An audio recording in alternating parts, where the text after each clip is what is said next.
Yung ating tropa mekaniko ay naghalo yung yung langis. Nakikita nyo, no,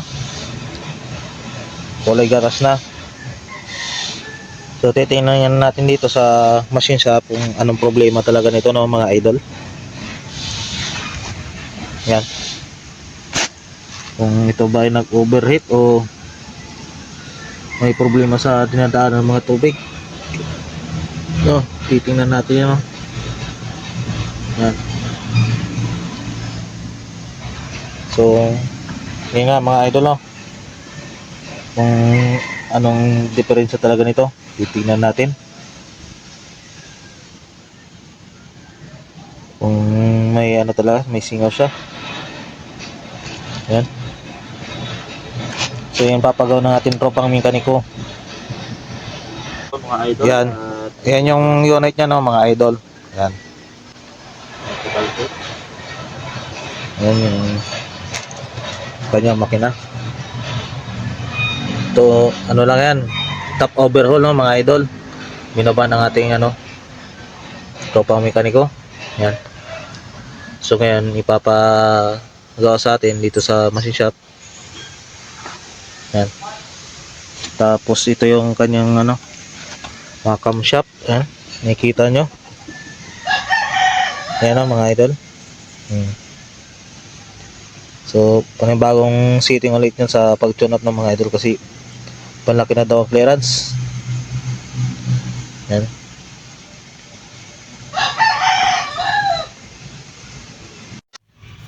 Yan, dito na tayo sa mga idol, sa valve tappet niyan. Tinanggal na natin, nakalihira yun, isa-isa.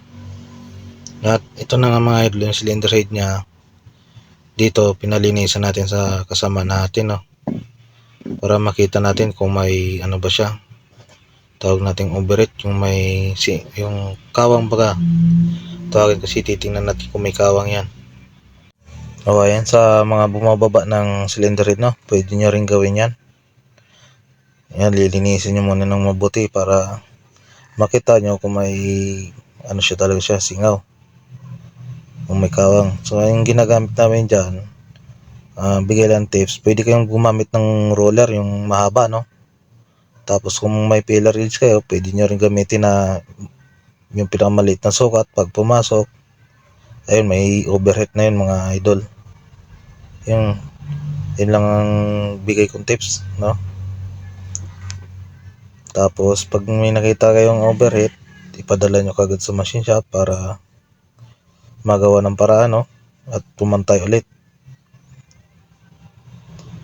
Sa mga di nakakalam, yung pag overheat ang makina, sisingaw ang dyan, ang tubig, no, bubulwak sa radiator na. Kailangan talaga pumantayin, sasalang natin sa machine yan, o tinatawag natin na resurface machine, para pumantay niya ulit. So ayan mga idol, no, maghihintay tayo dyan na may ilang oras, segundo para makita natin. Ayan. Yan, proceed tayo sa paglagay natin ng mga idol, yung tinatawag natin ng leak test o hydro test, no. Nilalagyan natin ng mainit na tubig para makita natin kung may diferensya ba yung cylinder head, no, mga idol. Yan, nakikita nyo dyan. Titingnan natin pagkatapos natin lagyan ng mainit na tubig, titingnan natin mamaya kung may biyak talaga, no.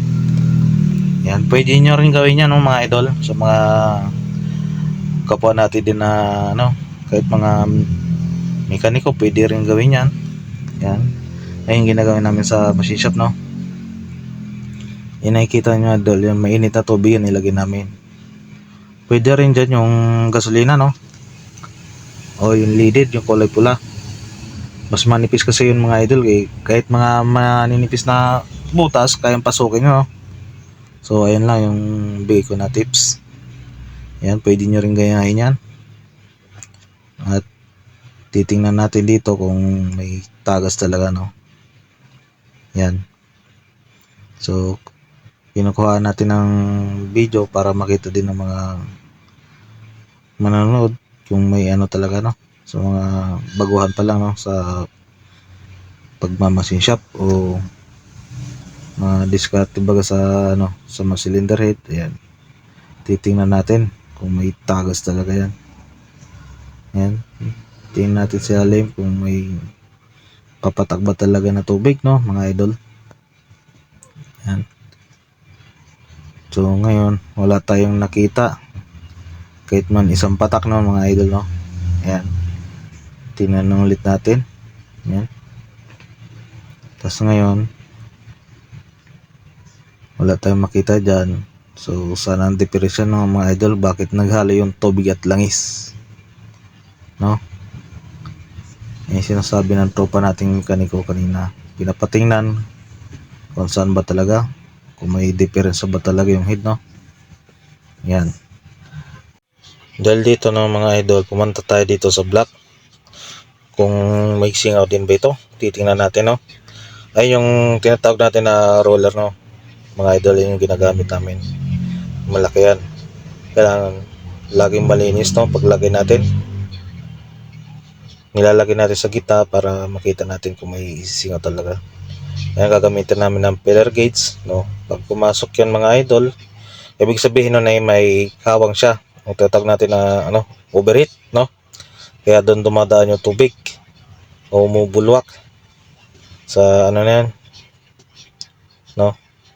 Ayan, titingnan natin ng mabuti kung diyan talaga nanggagaling, kung bakit nga naghalo yung tubig at langis, mga idol, no. Ayan, maghihintay tayo na makita natin ulit. Ayan. Tapos ngayon gagawin natin dyan, ilalagay natin sa maliit na clearance ng mga idol, sa filler gauge, yung pinamaliit na sukat, no. Yan, pag hindi siya pumasok, idol, ibig sabihin nun walang tama yung block, no, walang diferensya.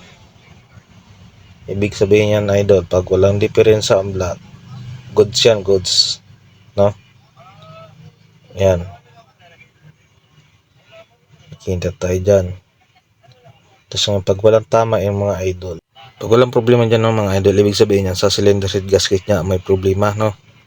Doon lumalabas yung tubig, kaya doon nagkahalo ang tubig at langis, no. Ayan, hanggang dito na lang tayo, no, mga idol. Abangan na lang natin sa sunod na video, no, mga idol.